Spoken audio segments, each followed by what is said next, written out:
everybody. Welcome to BanjoBenClark.com. I'm your humble host, Banjo Ben, on your favorite website for learning how to play banjo, guitar, and mandolin. You'll notice this week I don't have an instrument in my hands.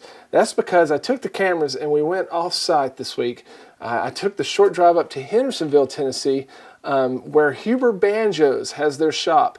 And I went behind the scenes with the head guy at Huber Banjos, Steve Huber, and we talked banjo setup. I get tons of questions on the website from my Gold Pick members about banjo setup, whether it be head tension, bridge placement, all those things. So I wanted to get to the bottom of those questions with a guy who really knows what he talks about. Okay, so after you get done watching the preview here on YouTube or on Facebook, I invite you over to the website, BanjoBenClark.com, where you can join as a Gold Pick member and have access to hundreds of videos just like these from Steve, as well as hundreds of tabs. And I add a new video each and every week. Now, in this video series with Steve, we covered things like how to properly place your bridge on the banjo head. You're in tune, but when you fret it, you're sharp. In that case, you have to move your bridge back. And that's what we're going to do. So we're going to go toward the tailpiece a little bit, and I'm just going to guess. And you've got to tune every time. You need to retune every time, or else you're just chasing your tail.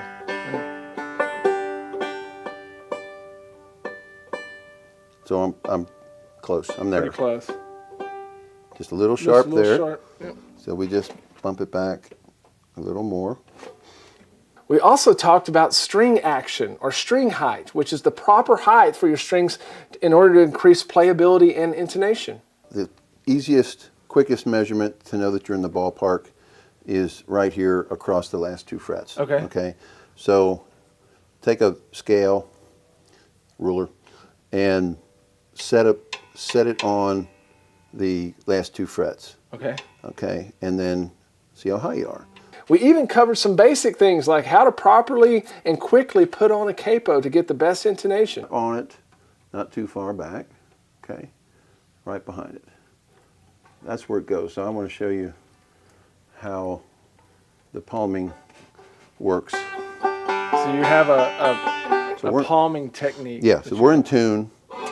We also covered something that every banjo player is curious about. What is that magic head tension that we're after? And so what you'd want to do is just keep babying it up. What's the danger as you tighten there? What's the danger of getting too aggressive and going maybe a half turn on one of them? There's none. I just don't want to go over. Okay. All right. You don't have to try but to back going, if I'd have went a little more the first time and got it, fine. Some of you may be scared to mess with your banjos, but we erased some of the myths about things like adjusting your truss rod. So if you're going this way, you're putting bow in it. If you're coming clockwise, you're flattening the board.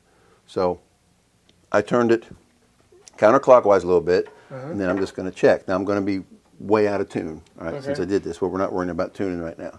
Okay, now I'm going to tap on that, and I see it bouncing. I see it bounce. Okay? Yeah. Easy.